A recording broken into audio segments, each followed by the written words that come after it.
അസ്സലാമു അലൈക്കും.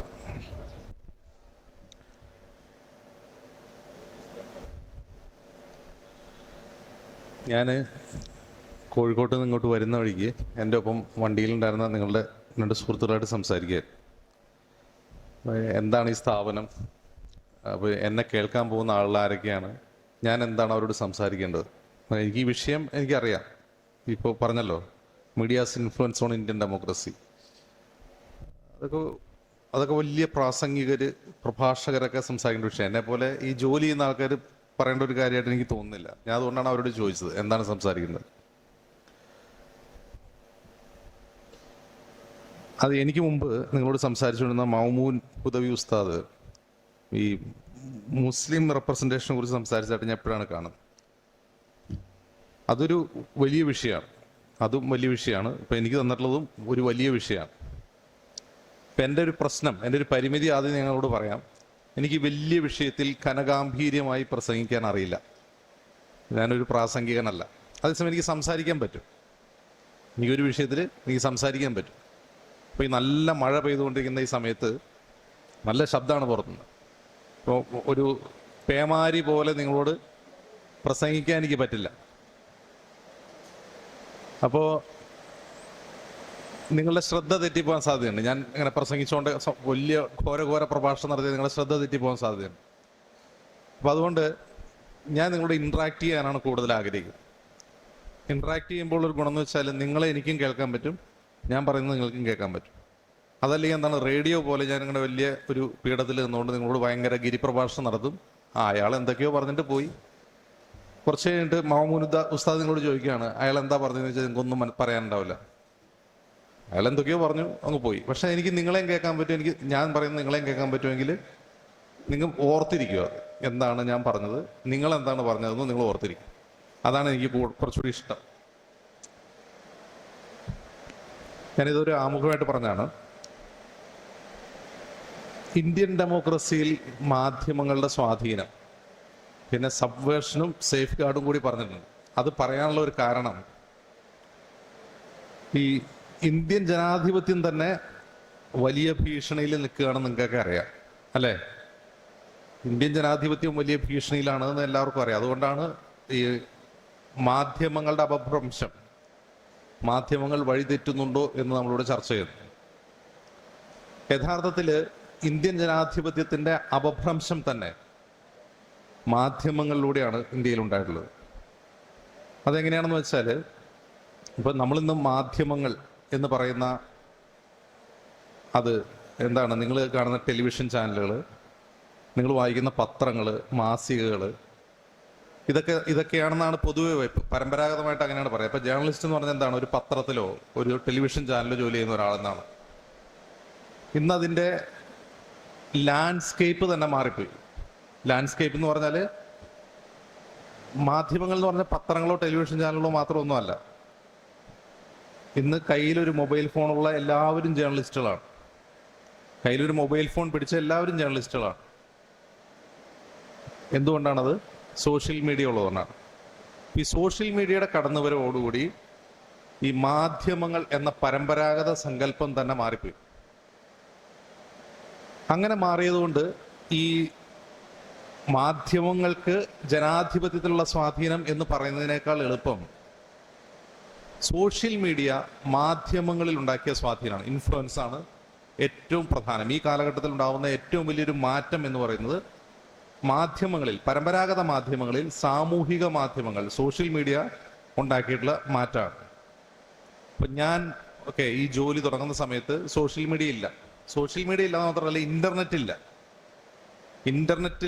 ഇന്റർനെറ്റ് പ്രചാരത്തിലാവാത്ത കാലത്താണ് ഞാൻ ഈ ജോലി തുടങ്ങുന്നത്. ഇന്റർനെറ്റ് ഇല്ലാത്തൊരു കാലത്തെക്കുറിച്ച് എൻ്റെ മുമ്പിലിരിക്കുന്ന എത്ര പേർക്ക് ചിന്തിക്കാൻ പറ്റുമെന്ന് എനിക്കറിയില്ല. കാരണം നിങ്ങളൊക്കെ ഇന്റർനെറ്റ് യുഗത്തിലാണ് ജനിച്ചു വീണത്. ഇന്റർനെറ്റ് ഇല്ലാത്ത കാലത്താണ് ഈ പണി തുടങ്ങുന്നത്. അപ്പോൾ ഇന്റർനെറ്റ് കടന്നു വരുമ്പോൾ അത് യഥാർത്ഥത്തിൽ മാധ്യമങ്ങളെ വലിയ തോതിൽ സ്വാധീനിക്കുമെന്നാണ് എല്ലാവരും പ്രതീക്ഷിച്ചത്. കാരണം വിവരവിനിമയം വളരെ എളുപ്പമാവും, കമ്മ്യൂണിക്കേഷൻ വളരെ എളുപ്പമാവുന്ന ഒരു കാലം വരും. അപ്പോൾ ഞാൻ ആദ്യം ജോലി ചെയ്യുന്നൊരു പത്രസ്ഥാപനത്തിലാണ്, മാധ്യമത്തിലാണ്. അപ്പോൾ അന്നൊക്കെ ഞങ്ങൾ വാർത്ത തയ്യാറാക്കി അയക്കുന്നത് ഇന്റർനെറ്റ് ഉപയോഗിച്ചല്ല, ഫാക്സ് എന്ന് പറഞ്ഞൊരു സംവിധാനം, നിങ്ങളത് കണ്ടിട്ടുണ്ടോ എന്നറിയില്ല. ഫാക്സ് ഒരു പേപ്പറിൽ എഴുതിയിട്ട് ഒരു മെഷീനകത്തേക്ക് അത് വയ്ക്കും. അപ്പോൾ അതിൻ്റെ തൊട്ട് എവിടെയാണത് റിസീവിങ് എൻഡ്, അവിടെ അതിൻ്റെ ഒരു ഫോട്ടോസ്റ്റാറ്റ് കോപ്പി റിസീവ് ചെയ്യും. അവിടെ നിന്ന് ഞാൻ ജോലി തുടങ്ങി 1 വർഷം കഴിയുമ്പോഴത്തേക്കും വളരെ പെട്ടെന്ന് ഡിജിറ്റലൈസ് ചെയ്ത് തുടങ്ങി. കമ്പ്യൂട്ടറുകൾ വന്നു, ഇൻ്റർനെറ്റ് വന്നു. പക്ഷെ ഇൻ്റർനെറ്റ് വരുമ്പോഴും ഈ വാർത്ത അയക്കുന്നതൊക്കെ ഒരുപാട് സമയമാണ്. നിങ്ങൾക്കൊക്കെ ഊഹിക്കാൻ പറ്റുമെന്ന് അറിയില്ല. ഡയലപ്പ് എന്ന് പറയുന്നൊരു സംവിധാനമായിരുന്നു അത് ഇൻ്റർനെറ്റിന് ഉപയോഗിക്കും. നമ്മുടെ സാധാരണ നിങ്ങൾ ലാൻഡ് ഫോൺ കണ്ടിട്ടുണ്ടോ എന്ന് പോലും എനിക്കറിയില്ല. ലാൻഡ് ഫോൺ കണ്ടിട്ടുണ്ടോ? BSNL land phone. ഈ ലാൻഡ് ഫോണുമായിട്ട് കണക്ട് ചെയ്ത, അതാണ് അതിൻ്റെ മോഡം. അതുമായിട്ട് കണക്ട് ചെയ്തിട്ടാണ് ഇൻ്റർനെറ്റ് പ്രവർത്തിച്ചുകൊണ്ടിരുന്നത്. അവിടെ നിന്ന് ഒരു 10 വർഷത്തിനിടയിൽ, ഞാൻ ഈ പറയുന്നത് 2002, 2003 കാലത്താണ്. അത് 2013 ആവുമ്പോഴേക്കും ഈ ലോകം കീഴ്മേൽ മറിയുകയും ലോകം മുഴുവൻ മാറിപ്പോവുകയും ചെയ്തു. അതൊരു ഡിജിറ്റൽ റവല്യൂഷൻ ഈ ലോകത്തുണ്ടായി. കീഴ്മേൽ മറിഞ്ഞു എന്ന് പറഞ്ഞാൽ ഞാൻ ആ കാലത്ത് ജീവിച്ച ഞാനല്ല ഇന്ന് ജീവിക്കുന്ന ഞാൻ.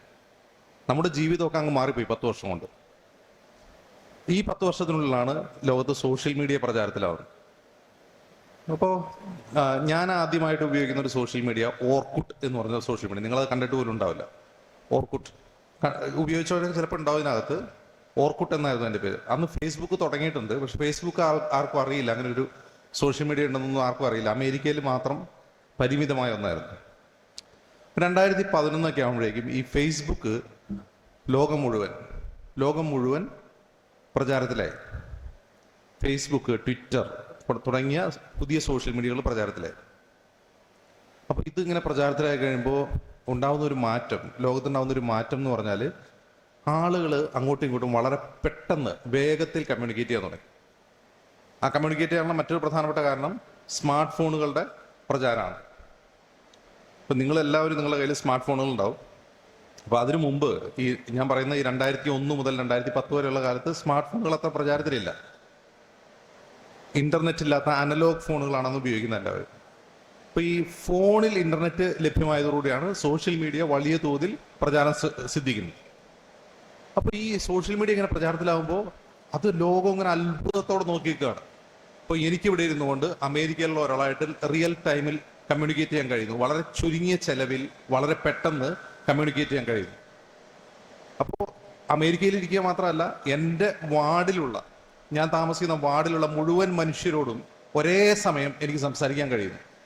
അപ്പം ഇത് ഈ വിവരവിനിമയത്തിൻ്റെ, ഇൻഫർമേഷൻ ഡെസിമിനേഷൻ്റെ ആ പ്രതലം തന്നെ അങ്ങ് മാറ്റിക്കളഞ്ഞു. ഇതിനെ വലിയ കൗതുകത്തോടെ ആളുകൾ നോക്കിക്കാണുന്നത് എന്താണ് സംഭവിക്കാൻ പോകുന്നത് എന്ന് നോക്കി നിൽക്കുമ്പോൾ ആണ് ഈ 2011 മിഡിൽ ഈസ്റ്റ് എന്ന് നമ്മൾ പറയുന്ന മധ്യപൗരസ്ത്യ ദേശം, middle east and north Africa എന്ന് പറയുന്ന മെനാർ റീജിയൻ, അവിടെയുള്ള രാജ്യങ്ങളിൽ ജനങ്ങൾ ഇങ്ങനെ തെരുവിലിറങ്ങാൻ തുടങ്ങി. നമുക്കറിയാം, അവിടെ ഏകാധിപതികൾ ഭരിച്ചിരുന്ന രാജ്യങ്ങളാണ് കൂടുതൽ. ജനങ്ങൾ വളരെ പെട്ടെന്ന് സംഘടിച്ച് തെരുവിലിറങ്ങാൻ തുടങ്ങി. ഈ രാജഭരണത്തിനെതിരെയും ഏകാധിപത്യ ഭരണത്തിനെതിരെയും ജനങ്ങൾ സംഘടിച്ച് തെരുവിലിറങ്ങി സമരം ചെയ്യാൻ തുടങ്ങി. ഈ സമരങ്ങളൊന്നും ഏതെങ്കിലും നേതാവ് ആഹ്വാനം ചെയ്തിട്ടോ, ഇപ്പോൾ ഇന്ത്യയുടെ സ്വാതന്ത്ര്യ സമരം പോലെ മഹാത്മാഗാന്ധിയെ പോലെ ഒരു ഐക്കൺ നേതാവ് ഫ്രണ്ടിൽ നിന്ന് നയിച്ച സമരമല്ല. ജനങ്ങൾ സ്വയം സംഘടിച്ച് തെരുവിലിറങ്ങി സമരം ചെയ്ത് ഭരണകൂടങ്ങൾ അട്ടിമറിക്കാൻ തുടങ്ങി. ഭരണകൂടങ്ങൾ അട്ടിമറിക്കപ്പെട്ട രാജ്യങ്ങളിൽ ജനാധിപത്യ സമ്പ്രദായത്തിൽ തെരഞ്ഞെടുപ്പ് നടക്കുകയും ജനാധിപത്യ സർക്കാരുകൾ അധികാരത്തിൽ വരാനും തുടങ്ങി. അപ്പോൾ ഇതൊരു പുതിയ മാറ്റമാണ്. ലോകത്ത് ഒരുപാട് രാജ്യങ്ങളിൽ, ഇപ്പോൾ ഈജിപ്റ്റ്, തുനീഷ്യ, ലിബിയ, യമൻ തുടങ്ങിയ ഈ മധ്യപരിസ്ഥിതി ദേശത്തെ രാജ്യങ്ങളിലെല്ലാം ഭരണകൂടങ്ങൾ അട്ടിമറിക്കപ്പെടുകയും ജനാധിപത്യ സർക്കാരുകൾ വരികയും ചെയ്തു. ഇത് അവിടെ മാത്രം ഒതുങ്ങിയിരുന്നില്ല. യൂറോപ്പിലേക്ക് നോക്കിയാൽ യുക്രൈനിൽ, ജോർജിയയിൽ, ഹംഗറിയിൽ ഒക്കെ ജനങ്ങളിങ്ങനെ ഒരു നേതാവിൻ്റെയോ ഒരു പാർട്ടിയുടെയോ ആഹ്വാനമില്ലാതെ ജനക്കൂട്ടം സംഘടിച്ച് തെരുവിലിറങ്ങി സർക്കാരുകൾ അട്ടിമറിക്കുന്നു, ഭരണാധികാരികൾക്ക് രാജിവെക്കേണ്ടി വരുന്നു.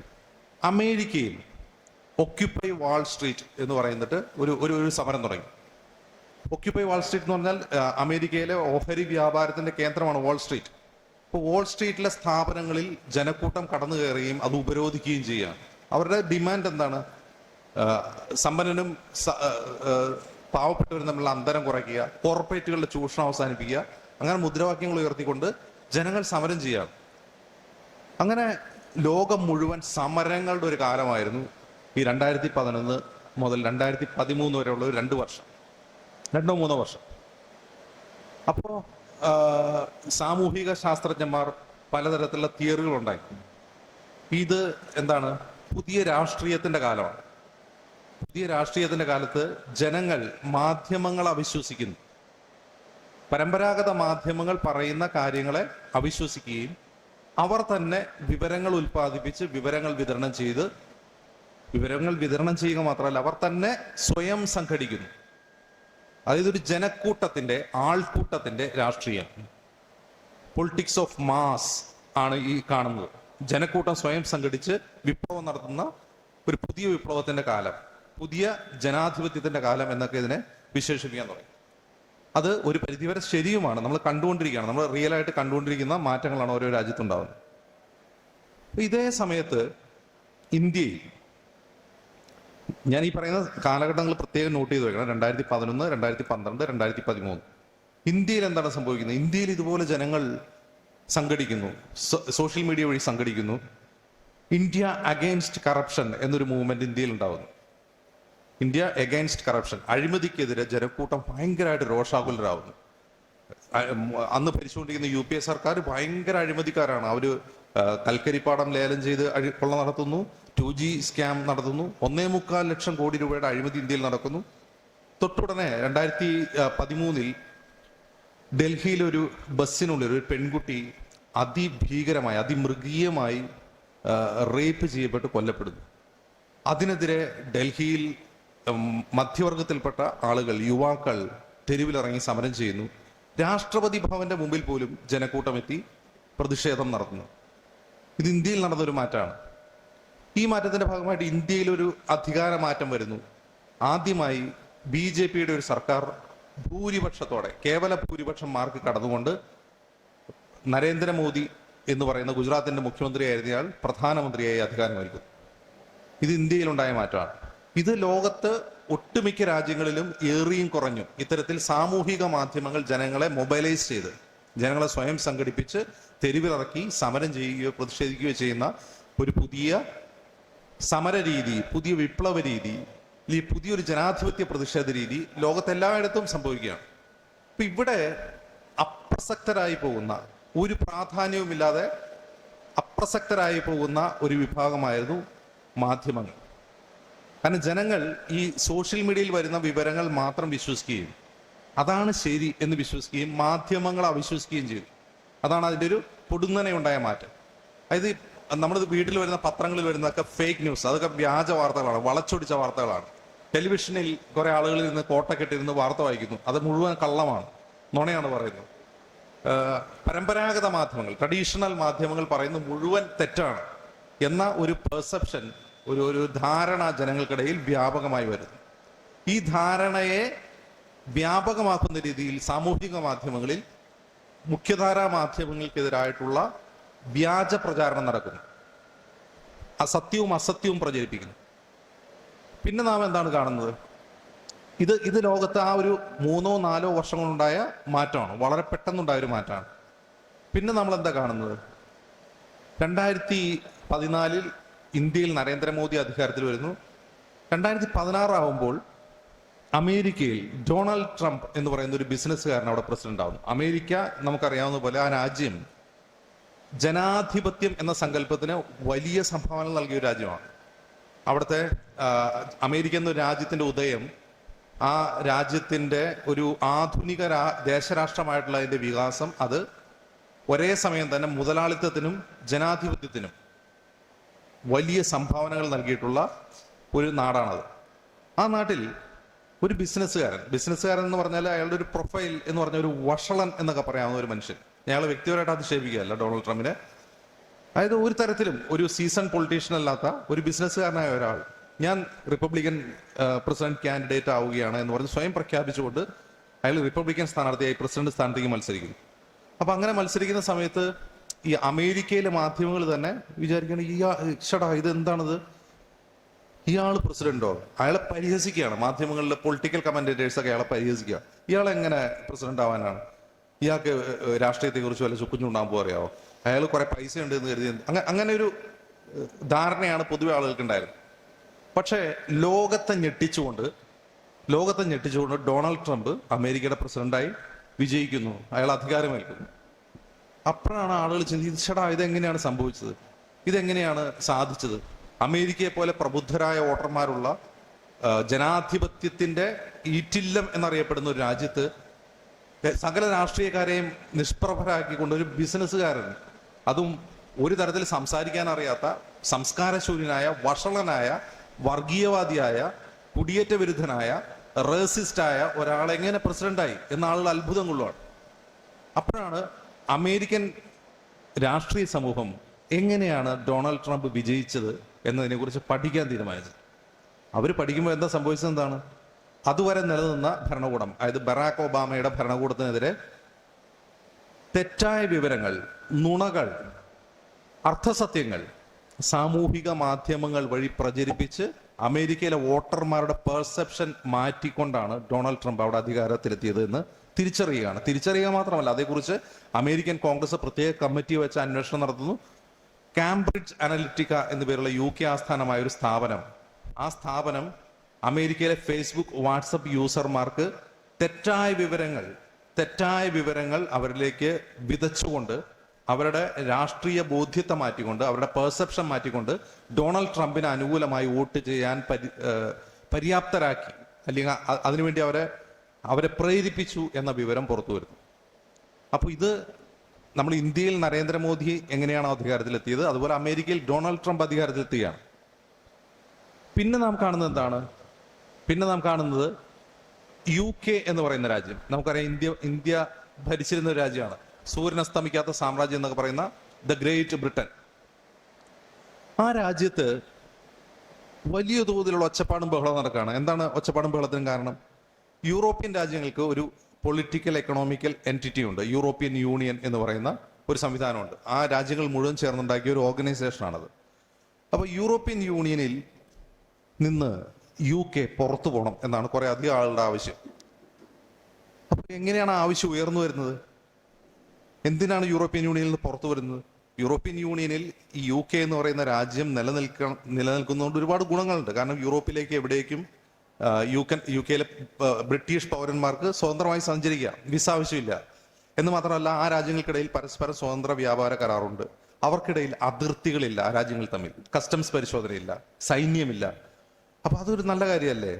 പല രാജ്യങ്ങളായി വിഘടിച്ച് നിൽക്കുന്നതിനേക്കാൾ നല്ല യൂറോപ്പ് എന്ന് പറയുന്ന ഒരു ഒറ്റ രാജ്യം ഒറ്റക്കെട്ടായി നിൽക്കുന്ന നല്ലതല്ലേ എന്ന് നോക്കുമ്പോഴാണ് ഈ UK-യിലെ കുറെ ആളുകൾ പറയണം അങ്ങനെയല്ല, അവിടെ അങ്ങനെ നിൽക്കുന്നതുകൊണ്ട് UK-ക്ക് കോടിക്കണക്കിന് പൗണ്ട് നഷ്ടമാണ്. നമ്മൾ അത്രയും പൈസ യൂറോപ്യൻ യൂണിയൻ അങ്ങോട്ട് നൽകിക്കൊണ്ടാണ് ഈ ബ്രിട്ടൻ ഈ പറയുന്ന സ്ഥലത്ത് നിൽക്കുന്നത്. ഇത് പച്ചക്കള്ളമാണ്, അങ്ങനെ ഇല്ല. പക്ഷെ ഇതിങ്ങനെ വ്യാപകമായി സാമൂഹിക മാധ്യമങ്ങൾ വഴി പ്രചരിപ്പിക്കുകയാണ്. അത് മാത്രമാണോ പ്രചരിപ്പിക്കുന്നത്? UK-യിലേക്ക് കിഴക്കൻ യൂറോപ്യൻ രാജ്യങ്ങളിൽ നിന്നും മറ്റ് ഏഷ്യൻ രാജ്യങ്ങളിൽ നിന്നും ഈ അതിർത്തികളില്ലാത്തതുകൊണ്ട് സകല അഭയാർത്ഥികൾ ഇങ്ങോട്ട് കയറി വരികയാണ്. കുറെ കഴിയുമ്പോൾ UK മുഴുവൻ അഭയാർത്ഥികളായി മാറും, അവിടുത്തെ ബ്രിട്ടീഷ് പൗരന്മാരൊക്കെ പുറന്തള്ളപ്പെടുമെന്നുള്ള വ്യാജ പ്രചാരണം സാമൂഹിക മാധ്യമങ്ങൾ വഴി അഴിച്ചുവിടുകയാണ്. അപ്പോൾ ഈ മുഖ്യധാരാ മാധ്യമങ്ങളിൽ പലരും പറയുന്നു അങ്ങനെയല്ല, ഇതൊക്കെ തെറ്റാണ്, ഈ പ്രചാരണങ്ങൾ തെറ്റാണെന്നൊക്കെ അതിൽ വാർത്തയായിട്ടും ലേഖനങ്ങളായിട്ടൊക്കെ വരുന്നുണ്ട്. പക്ഷെ അതാരും വായിക്കുന്നില്ല, അതാരും വിശ്വസിക്കുന്നില്ല. അവിടെ ഒരു റഫറണ്ടം നടക്കുന്നു, ഒരു ഹിതപരിശോധന നടക്കുന്നു. ആ ഹിതപരിശോധനയിൽ UK യൂറോപ്യൻ യൂണിയനിൽ നിന്ന് പുറത്തു പോകണം എന്ന തീരുമാനമെടുക്കുന്നു. ബ്രെക്സിറ്റ് എന്നാണ് അത് അറിയപ്പെടുന്നത്. British exit from European union, Brexit എന്നാണ് അത് അറിയപ്പെടുന്നത്. അങ്ങനെ UK എന്ന് പറയുന്ന രാജ്യം യൂറോപ്യൻ യൂണിയനിൽ നിന്ന് പുറത്തു വന്നു. ഇന്ന് UK യൂറോപ്യൻ യൂണിയനിൽ അംഗമല്ല. അപ്പോഴാണ് എന്താണ് ഈ ലോകത്ത് നടക്കുന്നത്, എന്താണ് ജനാധിപത്യ രാഷ്ട്രങ്ങളിൽ നടക്കുന്നത്, എന്താണ് ജനാധിപത്യ രാഷ്ട്രങ്ങളിലെ മാധ്യമങ്ങൾക്ക് സംഭവിക്കുന്നത്, എന്താണ് സാമൂഹിക മാധ്യമങ്ങൾക്ക് മേൽ, ജനാധിപത്യത്തിന് മേൽ ഏൽപ്പിക്കുന്ന സ്വാധീനം എന്താണെന്നുള്ളതിനെ കുറിച്ചുള്ള ഗൗരവമായ പഠനങ്ങൾ ഉണ്ടാകുന്നു. അപ്പോഴാണ് മനസ്സിലാവുന്നത് ഇത് ഒരു ഇരുതല മൂർച്ചയുള്ള വാളാണ്. ഈ സാമൂഹിക മാധ്യമങ്ങൾ ഇരുതല മൂർച്ചയുള്ള വാളാണ് എന്ന് സാമൂഹിക ശാസ്ത്രജ്ഞന്മാരും രാഷ്ട്രതന്ത്രജ്ഞന്മാരും അപ്പോഴാണ് സാമൂഹിക മാധ്യമങ്ങൾ എങ്ങനെയാണ് ജനാധിപത്യത്തെ ദോഷകരമായി സ്വാധീനിക്കുന്നത് എന്ന ഗൗരവമുള്ള പഠനങ്ങൾ ലോകത്തുണ്ടാകുന്നു. ഇപ്പൊ എന്താ സംഭവിക്കുന്നത്? നമ്മൾ കഴിഞ്ഞ 10 വർഷം ഇന്ത്യയിൽ നരേന്ദ്രമോദി ഭരിക്കുകയാണ്. നരേന്ദ്രമോദി എങ്ങനെയാണ് അധികാരത്തിലേറിയെന്ന് ഞാൻ മുമ്പ് പറഞ്ഞു. അദ്ദേഹം അധികാരത്തിലെത്തിയതിന് ശേഷം എന്താണ് ഈ രാജ്യത്ത് നടക്കുന്നത്? ഈ രാജ്യത്ത് ഒരു ജനവിഭാഗത്തിനെതിരെ തെറ്റായ വിവരങ്ങൾ, വെറുപ്പും വിദ്വേഷവും ജനിപ്പിക്കുന്ന തെറ്റായ വിവരങ്ങൾ സാമൂഹിക മാധ്യമങ്ങൾ വഴി പ്രചരിപ്പിക്കുക, അത് ജനങ്ങൾ വിശ്വസിക്കുക. അതിന്റെ ഒന്നാമത്തെ ഉദാഹരണമായിരുന്നു ലവ് ജിഹാദ്. ലവ് ജിഹാദ് കേരളത്തിലാണ് അതിന്റെ തുടക്കം.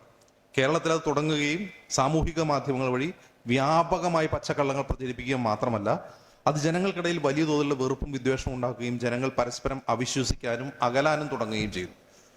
എന്ന് മാത്രമാണോ?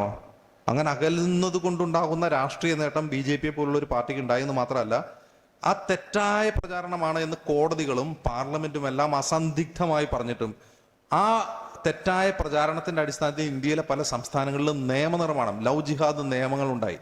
ഒന്ന് ആലോചിച്ച് നോക്കുക. അപ്പൊ എത്രമാത്രമാണ് അത് ഈ വ്യാജ പ്രചാരണങ്ങൾ ജനങ്ങളെ സ്വാധീനിക്കുന്നതെന്ന് നമുക്ക് മനസ്സിലാക്കാൻ കഴിയും. മറ്റൊന്ന്, ഈ വെറുപ്പും വിദ്വേഷവും പ്രചരിപ്പിക്കുന്നത് എന്താണ് നമ്മൾ കഴിഞ്ഞ 10 വർഷമായിട്ട് കാണുന്നത്? കേരളത്തിൽ മുസ്ലിങ്ങൾക്കെതിരായിട്ടുള്ള വെറുപ്പും വിദ്വേഷവും ജനിപ്പിക്കുന്നുള്ള മുസ്ലിങ്ങളെ പശുയിറച്ചി കൈവശം വെച്ചു എന്നൊക്കെ പറഞ്ഞ് തല്ലിക്കൊല്ലുകയാണ്. കൈവശം വെക്കേണ്ട, വെച്ചു എന്ന് ആരോപിച്ച് തല്ലിക്കൊല്ലാവുന്ന ഒരു സാമൂഹിക സാഹചര്യം നമ്മുടെ രാജ്യത്തുണ്ടാവുന്നു. ഇതാണ് മറ്റൊന്നെന്താണ്? നിരന്തരമായി വെറുപ്പും വിദ്വേഷവും നുണകളും പ്രചരിപ്പിക്കുന്ന വഴി ജനങ്ങൾ പോളറൈസ് ചെയ്യപ്പെടുന്നു, ധ്രുവീകരിക്കപ്പെടുന്നു, രാഷ്ട്രീയമായും സാമുദായികമായും ധ്രുവീകരിക്കപ്പെടുന്നു. അത് ഇന്ത്യയിലെ മാത്രം ഉദാഹരണമല്ല ഞാൻ ഈ പറയുന്നത്. സാമൂഹിക മാധ്യമങ്ങൾ എല്ലാ രാജ്യങ്ങളിലും ഇതേ പണിയാണ് ഇപ്പോൾ ചെയ്തുകൊണ്ടിരിക്കുന്നത്. നമ്മൾ അമേരിക്ക എടുക്കുക. അമേരിക്കയിലെ ഇപ്പോഴത്തെ അവസ്ഥ എന്താണ്? അമേരിക്ക നമുക്കറിയാം, അവിടെ പരമ്പരാഗതമായി 2 രാഷ്ട്രീയ പാർട്ടികളാണ് പ്രസിഡന്റ് സ്ഥാനത്തേക്ക് മത്സരിക്കുക, അമേരിക്കൻ കോൺഗ്രസിലേക്ക് മത്സരിക്കുക, ഡെമോക്രാറ്റുകളും റിപ്പബ്ലിക്കന്മാരും. ഈ 2 പാർട്ടികളാണെങ്കിലും അവർക്കിടയിൽ കോമൺ വാല്യൂസ് എന്ന് പറയുന്ന ചില കാര്യങ്ങളുണ്ട്. ഇപ്പോൾ കേരളത്തിൽ UDF-ഉം LDF-ഉം ആണ് മാറി മാറി ഭരിക്കുന്നത്. UDF-ഉം LDF-ഉം മാറി മാറി ഭരിച്ചാലും അത് ഒരാൾ കഴിഞ്ഞ് മറ്റൊരാൾ വരും. ഇപ്പോൾ ഈ തവണ മാത്രമാണ് പിണറായി വിജയൻ സർക്കാരിന്റെ തുടർച്ചയായിട്ട് ഭരിക്കുന്നത്. UDF ഭരിച്ചു, അടുത്ത LDF ഭരിച്ചു, അത് കഴിഞ്ഞ് UDF ഭരിച്ചു, കഴിഞ്ഞ് LDF ഭരിച്ചു. ഇങ്ങനെ മാറിയാലും ഈ 2 മുന്നണികൾക്കിടയിൽ, അതിൽ ആ മുന്നണികളുടെ പാർട്ടികൾക്കിടയിൽ കോമൺ ആയിട്ടുള്ള ചില വാല്യൂസ്, മൂല്യങ്ങൾ ഉണ്ടാവും. ആ മൂല്യങ്ങളാണ് ഒരു സർക്കാരിന്റെ തുടർച്ചയെ മറ്റൊരു സർക്കാരിലേക്ക് കൊണ്ടുപോകുന്നത്. കാരണം ഒരു സർക്കാർ തുടങ്ങി വെച്ച ചില കാര്യങ്ങൾ അടുത്ത സർക്കാർ പൂർത്തിയാക്കും. കാരണം എന്താണ്? അങ്ങനെ പൂർത്തിയാക്കാൻ കാരണം ഇതിനോട് അവർക്ക് എതിർപ്പില്ല. അടുത്ത വരുന്ന സർക്കാരിനോട് ഇവർ ചെയ്ത ചില നല്ല കാര്യങ്ങൾ അടുത്ത സർക്കാർ പൂർത്തിയാക്കാൻ കാരണം എന്താണ്? ഇവർക്ക് കോമൺ ആയിട്ടുള്ള ഷെയർഡ് വാല്യൂസ് ഉണ്ട്. വികസനത്തെക്കുറിച്ച്, രാഷ്ട്രീയത്തെക്കുറിച്ച് കോമൺ ആയിട്ടുള്ള ചില വാല്യൂസ് ഉണ്ട്. ഈ പോളറൈസ് ചെയ്യപ്പെട്ട, ധ്രുവീകരിക്കപ്പെട്ട, രാഷ്ട്രീയമായി ധ്രുവീകരിക്കപ്പെട്ട ഒരു സമൂഹത്തിൽ ഈ പറയുന്ന ഷെയർഡ് വാല്യൂസ് ഉണ്ടാവില്ല. അത് നമ്മൾ ഇന്ത്യയിൽ ഇപ്പോൾ കാണുന്നുണ്ട്. ഒരു എക്സാമ്പിൾ പറയാം. നരേന്ദ്രമോദി ചെയ്യുന്ന ഒരു കാര്യത്തെ പ്രതിപക്ഷം കണ്ണടച്ച് തീർക്കും, ഇല്ലേ? നമ്മൾ ഒരു സിനിമയിലെ ഡയലോഗ് പറയുന്ന പോലെ, നീ പറിച്ചാൽ മതി, നീ പറിക്കുന്ന ആണിയൊക്കെ ആവശ്യമില്ലാത്തതായിരിക്കും എന്ന് പറഞ്ഞ പോലെ, നരേന്ദ്രമോദി എന്ത് ചെയ്താലും അത് കുഴപ്പമാണ് എന്ന് പ്രതിപക്ഷം ഉറച്ചു വിശ്വസിക്കുകയാണ്, അല്ലേ? നരേന്ദ്രമോദി എതിർക്കുന്നവരെല്ലാവരും എന്താ വിചാരിക്കുക? അയാൾ ചെയ്യുന്ന ഏത് കാര്യവും അതിലെന്തോ ഒരു കുനിഷ്ടുണ്ടാവും, അതിലെന്തോ ഒരു പ്രശ്നം ഉണ്ടാവും, നമുക്ക് സ്വാഭാവികമായിട്ട് തോന്നും, ഇല്ലേ? ഇപ്പൊ അയാൾ അഗ്നിവീർ പദ്ധതി കൊണ്ടുവരികയാണ്, അത് എന്തോ ഒരു പ്രശ്നമുണ്ടെന്ന് നമുക്ക് അപ്പം തന്നെ തോന്നും. അല്ലെങ്കിൽ ഒരു പുതിയ പ്രൊജക്ട് പ്രഖ്യാപിക്കുകയാണ്, അല്ലെങ്കിൽ പുതിയ ബജറ്റ് അവതരിപ്പിക്കുകയാണ്, അതിലെന്തെങ്കിലും പ്രശ്നമുണ്ടെന്ന് മോദിയെ എതിർക്കുന്നവർക്ക് അപ്പം തന്നെ തോന്നും. ഇതൊരു ധ്രുവീകരിക്കപ്പെട്ട ഒരു രാഷ്ട്രീയമായും സാമൂഹികമായും ധ്രുവീകരിക്കപ്പെട്ട ഒരു സൊസൈറ്റിയുടെ ലക്ഷണമാണ്. ഇത് തന്നെയാണ് അമേരിക്കയിൽ നമുക്ക് കാണുന്നത്. ഡൊണാൾഡ് ട്രംപ് എന്തെങ്കിലും ചെയ്ത് അപ്പം തന്നെ ഡെമോക്രാറ്റുകൾ എതിർക്കും. എന്താ കാരണം? അതിൽ ഒരു റീസൺ വേണ്ട, അതിലൊരു ലോജിക്കൊന്നും വേണ്ട. അയാൾ ചെയ്യുമ്പോൾ തന്നെ നമുക്കറിയാം അതിൽ എന്തോ ഒരു പ്രശ്നമുണ്ടെന്ന് അയാൾ എതിർക്കുന്നവർക്ക് തോന്നും. ഇത് ഈ ഷെയർഡ് വാല്യൂസിനെ ഇല്ലാതാക്കുകയാണ് ചെയ്യുന്നത്. ശരിക്കും മനുഷ്യർക്കിടയിൽ കോമൺ ആയിട്ടുള്ള, പൊതുവായിട്ടുള്ള ഇടങ്ങളെ, പൊതുവായിട്ടുള്ള ആശയങ്ങളെ, പൊതുവായിട്ടുള്ള മൂല്യങ്ങളെ തകർക്കുകയാണ് യഥാർത്ഥത്തിൽ സാമൂഹിക മാധ്യമങ്ങൾ ചെയ്തുകൊണ്ടിരിക്കുന്നത്. അപ്പോൾ ഇവിടെയാണ് നമ്മൾ ഈ ഡെമോക്രസിയിൽ മാധ്യമങ്ങളുടെ, ജനാധിപത്യത്തിൽ മാധ്യമങ്ങളുടെ സ്വാധീനത്തെക്കുറിച്ച് ഞാൻ പറയുന്നത്. അപ്പോൾ ഞാൻ ഈ പറഞ്ഞതിനർത്ഥം, ജനങ്ങൾ പരമ്പരാഗതമായ ട്രഡീഷണൽ ആയിട്ടുള്ള മാധ്യമങ്ങളെ അവിശ്വസിക്കാനുള്ള കാരണം എന്താണ്? അതിനൊരു കാരണമുണ്ട്, മനസ്സിലാവുണ്ടോ? അപ്പോൾ ഒരു ഉദാഹരണത്തിന്, ഡൊണാൾഡ് ട്രംപ് പ്രസിഡന്റ് സ്ഥാനത്തേക്ക് മത്സരിക്കുമ്പോൾ അദ്ദേഹം പ്രചരിപ്പിച്ച ഏറ്റവും വലിയൊരു നുണ എന്ന് പറയുന്നത് IS എന്ന് പറയുന്ന ഒരു ഭീകര സംഘടന ഉണ്ടായിരുന്നു, ഇപ്പോഴും ഉണ്ട്, ഇസ്ലാമിക് സ്റ്റേറ്റ്. ഈ ഭീകര സംഘടനയെ ഉണ്ടാക്കിയത് ബരാക് ഒബാമയും ഹിലരി ക്ലിന്റണും ചേർന്നാണ് എന്ന ഒരു നുണ പ്രചരിപ്പിച്ചാണ് ഡൊണാൾഡ് ട്രംപ് അവിടെ അധികാരത്തിലേറിയത്. നമുക്കെല്ലാം അറിയാം, അല്ലേ? ബരാക് ഒബാമയൊന്നും അല്ല IS-നെ ഉണ്ടാക്കിയത്, നമുക്ക് എല്ലാവർക്കും അറിയാം. പക്ഷെ ഈ നുണ വിശ്വസിക്കുന്ന ഒരു വലിയ ജനവിഭാഗം അമേരിക്കയിൽ ഉണ്ടായി. എന്തുകൊണ്ടാണ് ആ നുണ ജനങ്ങൾ വിശ്വസിക്കുന്നത്? ഒരു നുണ ജനങ്ങൾ എന്തുകൊണ്ടാണ് വിശ്വസിക്കുന്നത്? ജനങ്ങൾ അത് വിശ്വസിക്കാൻ ആഗ്രഹിക്കുന്നു, അല്ലേ? നമ്മളൊരു നുണ വിശ്വസിക്കുന്നപ്പോഴാണ്, നമ്മൾ ആ നുണ വിശ്വസിക്കാൻ ആഗ്രഹിക്കുമ്പോഴാണ്. അതെന്തുകൊണ്ടാണ് അമേരിക്കക്കാർ അങ്ങനെ നുണ വിശ്വസിക്കാൻ ആഗ്രഹിക്കുന്നത്? അതിന് ഉപോത്ബലകമായ, അതിനെ സപ്പോർട്ട് ചെയ്യുന്ന ചില വസ്തുതകൾ ഉള്ളതുകൊണ്ടാണ്. അമേരിക്കയാണോ IS ഉണ്ടാക്കിയത്? അല്ല. പക്ഷെ ജനങ്ങളത് വിശ്വസിക്കാൻ കാരണം എന്താണ്? IS ആർക്കെതിരെ യുദ്ധം ചെയ്യുന്നത്? ഒന്ന് ഇറാഖിൽ നിന്ന് അവർ വന്നിട്ട് സിറിയയിൽ ബഷാറുൽ അസദ് എന്ന് പറയുന്ന ഒരു പ്രസിഡന്റിനെതിരെയാണ് അവർ യുദ്ധം ചെയ്തുകൊണ്ടിരുന്നത്. ഈ ബഷാറുൽ അസദിനെതിരെ യുദ്ധം ചെയ്യുന്ന എല്ലാവരെയും അമേരിക്ക ഫണ്ട് ചെയ്തു. ഫണ്ട് ചെയ്യുക മാത്രമല്ല, അവർക്ക് ആയുധങ്ങളും പരിശീലനവും കൊടുത്തു. പക്ഷെ അത് IS-നല്ല കൊടുത്തത്, അവിടെയുള്ള കുറേ അധികം വിമത വിഭാഗങ്ങൾക്കാണ് ഫണ്ട് ചെയ്തത്. ഈ ഫണ്ട് ലഭിക്കുകയും ആയുധം ലഭിക്കുകയും പരിശീലനം ലഭിക്കുകയും ചെയ്ത് ആളൊക്കെ സ്വിച്ച് ഓവർ ചെയ്തുകൊണ്ട് എന്ത് ചെയ്തു? IS-ൽ പോയി ചേർന്നു, ബഷാറുൽ അസദിനെതിരെ പോരാടി. അപ്പോൾ ഫലത്തിൽ എന്താ അവിടെ സംഭവിച്ചത്? അമേരിക്ക ഫണ്ട് ചെയ്തത് ആർക്കാണ്? ഫലത്തിൽ IS-നാണ്. അപ്പൊ ഇത് ജനങ്ങൾ വിശ്വസിക്കുകയാണ് എന്ന് കരുതി IS ഉണ്ടാക്കിയത് ബറാക് ഒബാമ, ഹിലരി ക്ലിന്റണോ? അല്ല. അപ്പോൾ ഇതുപോലെ തന്നെയാണ് ഇന്ത്യയിൽ ഈ ട്രഡീഷണൽ മീഡിയക്കെതിരായിട്ടുള്ള വിശ്വാസം വളർന്നു വന്നത്. എന്തുകൊണ്ടാണ് ജനങ്ങൾ ട്രഡീഷണൽ മീഡിയ, പരമ്പരാഗത മാധ്യമങ്ങളെ അവിശ്വസിക്കുന്നത്? എന്തുകൊണ്ടാണ്? അതിനെ അവിശ്വസിക്കാനായ കാരണങ്ങളുണ്ട്. എന്താ കാരണം? ഈ സോഷ്യൽ മീഡിയ വരുന്നവരെ ഈ ട്രഡീഷണൽ മീഡിയ ഒരു റേഡിയോ പോലെയാണ്. അവർ പറയുന്നത് സത്യം. പത്രത്തിൽ ഒരു കാര്യം വരും, പത്രത്തിൽ വരുവാണ് SA അജിംസ് മഹാകുഴപ്പക്കാരനും തെമ്മാടിയും ബലാത്സംഗ വീരനും കൊള്ളക്കാരനും ഒക്കെയാണ് എന്ന് എഴുതി വെച്ചാൽ ഞാൻ അതല്ല എന്ന് എനിക്ക് പറയാൻ പറ്റില്ല. പറ്റുമോ? ഇല്ല. സോഷ്യൽ മീഡിയയ്ക്ക് മുമ്പുള്ള പ്രശ്നം എന്ന് വെച്ചാൽ, ഒരു പത്രത്തിൽ ഒരാളെ പറ്റി ഒരു തെറ്റായ വിവരം വരുവാണ്, ഞാൻ ഈ പറഞ്ഞതൊന്നും അല്ലേ എന്ന് ഞാൻ ഇവിടെ നിന്ന് പറഞ്ഞിട്ട് ആരെങ്കിലും കേൾക്കുമോ? പത്രം വായിക്കുന്ന, ടെലിവിഷൻ കാണുന്ന ലക്ഷക്കണക്കിന് മനുഷ്യർ അത് വിശ്വസിക്കുകയാണ്. ഞാൻ എൻ്റെ വീട്ടിൽ നിന്നിട്ട് അയ്യോ ഞാൻ അങ്ങനെയല്ലേ എന്ന് പറഞ്ഞാലും വിശ്വസിക്കുന്നുണ്ടോ? ഇല്ല. അതേസമയം സോഷ്യൽ മീഡിയ വന്നപ്പോൾ എന്താ ഉണ്ടായത്? ഇപ്പോൾ ഒരു പത്രം, ഒരു ടെലിവിഷൻ ചാനൽ ഒരാളെ പറ്റി, ഒരു സമൂഹത്തെ പറ്റി, ഒരു സ്ഥാപനത്തെ പറ്റി തെറ്റായ ഒരു വാർത്ത കൊടുത്തു, വിത്തിൻ സെക്കൻഡ്സ് അങ്ങനെയല്ല എന്ന് പറഞ്ഞ് പ്രൂഫ് സഹിതം അത് പൊളിക്കാൻ കഴിയും. അതാണ് സോഷ്യൽ മീഡിയ ഒരു ഗുണം. ഇത് യഥാർത്ഥത്തിൽ ഫീഡ്ബാക്ക് എന്നാണ് അറിയപ്പെടുന്നത്. അതായത് കമ്മ്യൂണിക്കേഷനിൽ ഏറ്റവും പ്രധാനപ്പെട്ട ഒരു കാര്യമാണ് ഫീഡ്ബാക്ക്. ഞാനിവിടെ വന്ന് നിന്ന് നിങ്ങളോട് കുറേ പ്രസംഗിച്ചിട്ട് ഇറങ്ങിപ്പോയി കഴിഞ്ഞാൽ അത് കമ്മ്യൂണിക്കേഷൻ അല്ല. ഞാൻ ഇവിടെ പ്രസംഗിച്ചതിനെ കുറിച്ച് നിങ്ങൾ കൂടി സംസാരിക്കുമ്പോഴാണത് യഥാർത്ഥത്തിൽ സമഗ്രമായ കമ്മ്യൂണിക്കേഷൻ ആവുക. അപ്പോൾ അതുവരെ സോഷ്യൽ മീഡിയ വരെ എന്താണ് ട്രഡീഷണൽ മാധ്യമങ്ങളെ സംബന്ധിച്ച് ഫീഡ്ബാക്ക് എന്ന് പറയുന്ന ഒരു സംവിധാനമില്ല. അവരെന്തൊക്കെയോ പറയുന്നു, അടുത്ത ദിവസം അടുത്ത പത്രം ഇറക്കുന്നു, ടെലിവിഷൻ ചാനലിൽ എന്തൊക്കെയോ വിളിച്ചു പറയുന്നു, അടുത്ത പ്രാവശ്യം അവർ വേറെ വാർത്തകൾ ഉറപ്പ് പോകുന്നു. ഇതിന് കുറേ ഇരകൾ ഉണ്ടായിരുന്നു. ഈ ഇരകളെ സംബന്ധിച്ച് അവരാണ് ആദ്യം ഈ ട്രഡീഷണൽ മീഡിയയെ, പരമ്പരാഗത മാധ്യമങ്ങളെ അവിശ്വസിക്കാൻ തുടങ്ങുന്നത്. സോഷ്യൽ മീഡിയ വന്നതോടെ എന്താ ഉണ്ടായത്? ഈ പരമ്പരാഗത മാധ്യമങ്ങളുടെ ഈ അപ്രമാദിത്വം ഉണ്ടല്ലോ, ഈ അപ്രമാദിത്വം അവസാനിച്ചു. അവർ പറയുന്നത് മാത്രമാണ് സത്യം, അവർ കാണിച്ചു തരുന്നത് മാത്രമാണ് സത്യം എന്നുള്ള അപ്രമാദിത്വം, ഒരു മോണോപ്പൊളി അങ്ങ് അവസാനിക്കുകയും ഒരുപാട് സത്യങ്ങളുണ്ട്, ഒരു സത്യം മാത്രമല്ല ഒരുപാട് സത്യങ്ങളുണ്ട് എന്ന് സോഷ്യൽ മീഡിയ നമ്മളെ കാണിച്ചു തന്നു. അല്ലെങ്കിൽ ഒരു സത്യത്തിന് പല വശങ്ങളുണ്ട്. ഒരു മാധ്യമം ഇങ്ങനെ മാത്രമല്ല നോക്കേണ്ടത്, അവിടെ നിന്ന് ഒരു 360 ഡിഗ്രി ആംഗിളിൽ കാണേണ്ടതിന് പകരം ഒരു വശത്ത് നിന്ന് നോക്കുമ്പോൾ ഉണ്ടാകുമ്പോഴാണ് അർത്ഥസത്യങ്ങൾ ഉണ്ടാകുന്നത്. അർത്ഥസത്യങ്ങൾക്ക് പൂർണ്ണമായ ഒരു വശമുണ്ടെന്നും സത്യത്തിന് ഒരു മുഖം മാത്രമല്ല പല മുഖമുണ്ടെന്നും സോഷ്യൽ മീഡിയ കാണിച്ചു കൊടുത്തുകൂടിയാണ് ഈ ട്രഡീഷണൽ മാധ്യമങ്ങളുടെ, പരമ്പരാഗത മാധ്യമങ്ങളുടെ അപ്രമാദിത്വം അവസാനിക്കുന്നത്. അപ്പോൾ ഞാൻ ഈ പറഞ്ഞു വന്നത്, അപ്പോൾ സോഷ്യൽ മീഡിയ നല്ലതാണോ ചീത്തയാണോ എന്ന് നിങ്ങൾ എന്നോട് ചോദിച്ചാൽ എനിക്ക് മറുപടിയില്ല അതിന്. അത് ഒരു 20 തല മൂർച്ചയുള്ള വാളാണ്. അതുകൊണ്ട് ആളെ കൊല്ലാനും പറ്റും, നമുക്ക് ആപ്പിൾ മുറിക്കാനും പറ്റും. അപ്പോൾ ഇതാണ് ഞാൻ ആദ്യം പറഞ്ഞത്. മീഡിയയ്ക്ക് ജനാധിപത്യത്തിലുള്ള സ്വാധീനത്തെക്കുറിച്ച് പറയുന്നതിന് മുമ്പ് സോഷ്യൽ മീഡിയയ്ക്ക് ഇന്നത്തെ മീഡിയയിലുണ്ടായ സ്വാധീനത്തെക്കുറിച്ചാണ് ഞാൻ നിങ്ങളോട് ആദ്യം പറയുന്നത്. ഇനി ഇന്നത്തെ മീഡിയയുടെ അവസ്ഥ എന്താണ്? അപ്പോൾ നമുക്ക് ഏറ്റവും നല്ലൊരു സ്പെസിമെനായിട്ട് എടുക്കാവുന്ന ഇന്ത്യ തന്നെയാണ്. ഇന്ത്യയിലെ മീഡിയകളുടെ അവസ്ഥ എന്താണ്? സാമൂഹ്യ മാധ്യമങ്ങൾ കടന്നുവരവോടെ ഇന്ത്യയിൽ ഒരു ഓട്ടോക്രാറ്റിക് ഭരണകൂടം, ഒരു സ്വേച്ഛാധിപത്യ ഭരണകൂടം അധികാരത്തിലേറി. ആ അധികാരത്തിലേറി കഴിഞ്ഞപ്പോൾ അവരാദ്യം ചെയ്തത് എന്താണ്? ഈ ട്രഡീഷണൽ മീഡിയയെ വരുതിയിൽ നിർത്തുകയാണ്. നമ്മളിപ്പോൾ ഇന്ന് ആ ട്രഡീഷണൽ മീഡിയ വിളിക്കുന്ന പേര് ഗോദി മീഡിയ എന്നാണ്. ഗോദി മീഡിയ എന്ന് വെച്ചാൽ ഗോദ് എന്ന് പറഞ്ഞാൽ ഹിന്ദിയിൽ മടിത്തട്ട് എന്നാണ് അർത്ഥം. ലാപ്ടോപ്പ് ജേർണലിസം, അതായത് യജമാനന്റെ മടിയിൽ കയറിയിരിക്കുന്ന ഒരു പട്ടികയോടാണ് ഇന്നത്തെ പരമ്പരാഗത മാധ്യമങ്ങളെ നമ്മൾ ഉപമിക്കുന്നത്. അപ്പോൾ അത് എന്ത് ചെയ്യുന്നു? യജമാനു വേണ്ടി കുറയ്ക്കുന്നു, ഭരണകൂടത്തിന് വേണ്ടി മാത്രം സംസാരിക്കുന്ന ഗോദി മീഡിയയായി ഇന്നത്തെ പരമ്പരാഗത മാധ്യമങ്ങൾ മാറിക്കഴിഞ്ഞിരിക്കുന്നു.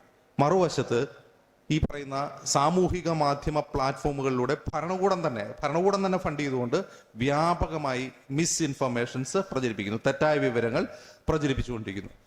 ഇവിടെയാണ് നമ്മൾ ഈ മാധ്യമങ്ങൾക്ക് ജനാധിപത്യത്തിലുള്ള സ്വാധീനത്തെക്കുറിച്ച് പറയുന്നത്.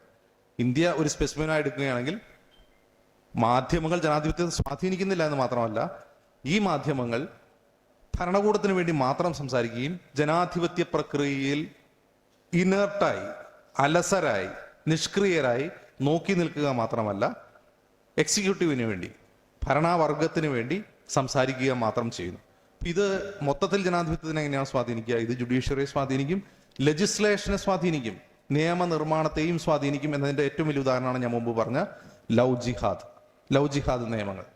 അപ്പോൾ യഥാർത്ഥത്തിൽ മാധ്യമങ്ങളാണോ ഈ ജനാധിപത്യത്തിന്റെ തകർച്ച? ഇന്ത്യയിൽ മാത്രമല്ല, ലോകത്തെ പല രാജ്യങ്ങളിലും, ഇന്ത്യ മാത്രമല്ല, ലോകത്തെ പല രാജ്യങ്ങളിലും ജനാധിപത്യ ഭരണകൂടങ്ങൾ തകർന്നുകൊണ്ടിരിക്കുകയാണ്. അർദ്ധജനാധിപത്യ സംവിധാനങ്ങളുമായി ലോകത്തെ പല രാജ്യങ്ങളും മാറിക്കൊണ്ടിരിക്കുകയാണ്. ചിലയിടങ്ങളിൽ ഏകാധിപത്യം തന്നെ നിലവിൽ വന്നിരിക്കുകയാണ്. അവിടെ മാധ്യമങ്ങളാണോ യഥാർത്ഥത്തിൽ വില്ലന്മാർ? അല്ല. യഥാർത്ഥത്തിൽ വില്ലൻ ആയത് സോഷ്യൽ മീഡിയ ആണ്. സോഷ്യൽ മീഡിയയുടെ തെറ്റായ ഇൻഫ്ലുവൻസ് പരമ്പരാഗത മാധ്യമങ്ങളിലെ സ്വാധീനിക്കുകയും ആ മാധ്യമങ്ങൾ തന്നെ അവരുടെ ധർമ്മം മറന്നുകൊണ്ട് അതല്ലാതായി മാറുകയും അത് ജനാധിപത്യ പ്രക്രിയയെ ദുർബലപ്പെടുത്തുകയും ചെയ്യുന്ന ഒരു കാഴ്ചയാണ് നമ്മൾ കഴിഞ്ഞൊരു ദശകമായി, കഴിഞ്ഞൊരു 10-12 വർഷമായി നമ്മൾ കണ്ടുകൊണ്ടിരിക്കുന്നത്.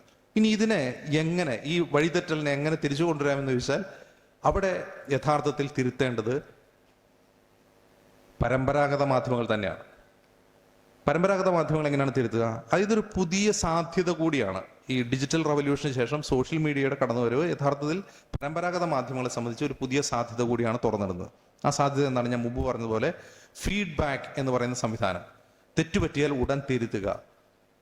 ഒരു സത്യത്തിന് ഒരു വശം മാത്രമല്ല, പല വശങ്ങളുണ്ടെന്ന് ജനങ്ങളിൽ നിന്ന് മനസ്സിലാക്കുക. അപ്പോൾ അതുപോലെ തന്നെ ഈ സാമൂഹിക മാധ്യമങ്ങൾ ഉപയോഗിച്ച് തന്നെ ഈ ശരിയായ റിഫൈൻഡ് ആയിട്ടുള്ള വാർത്തകളെ, വിവരങ്ങളെയല്ല. സാമൂഹിക മാധ്യമങ്ങൾ എന്താണ് പ്രചരിപ്പിക്കുന്നത്? വിവരങ്ങളാണ്. പരമ്പരാഗത മാധ്യമങ്ങൾ പ്രചരിപ്പിക്കുന്നത് വാർത്തകളാണ്. എന്താണ് വാർത്തയും വിവരവും തമ്മിലുള്ള വ്യത്യാസം? അവിടെയാണ് എഡിറ്റർ എന്ന് പറയുന്ന ഒരു റോള് നമ്മൾ കടന്നു വരുന്നത്. എസ് എ അജിംസ് ഇന്നിവിടെ പാണ്ടിക്കാട് നിന്ന് സംസാരിച്ചു എന്നുള്ളത് ഒരു വിവരം മാത്രമാണ്, അല്ലേ?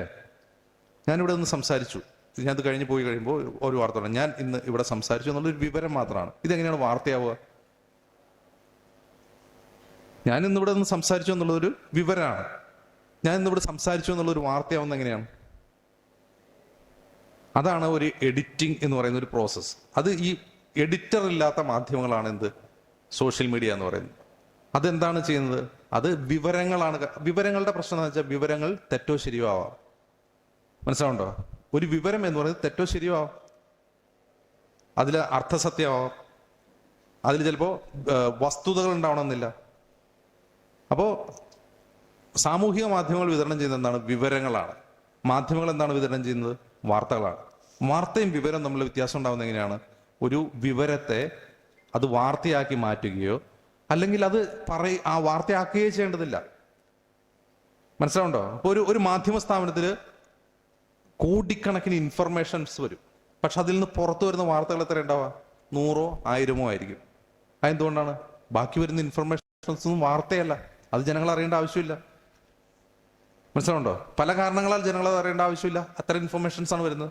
അപ്പോൾ വാർത്ത എന്താണ്, ഇൻഫർമേഷൻ എന്താണ് എന്നുള്ള വ്യത്യാസമാണ് മാധ്യമങ്ങളും സാമൂഹിക മാധ്യമങ്ങളും തമ്മിലുള്ള വ്യത്യാസം. ഇത് നിങ്ങൾ അടിസ്ഥാനപരമായിട്ട് മനസ്സിലാക്കുക.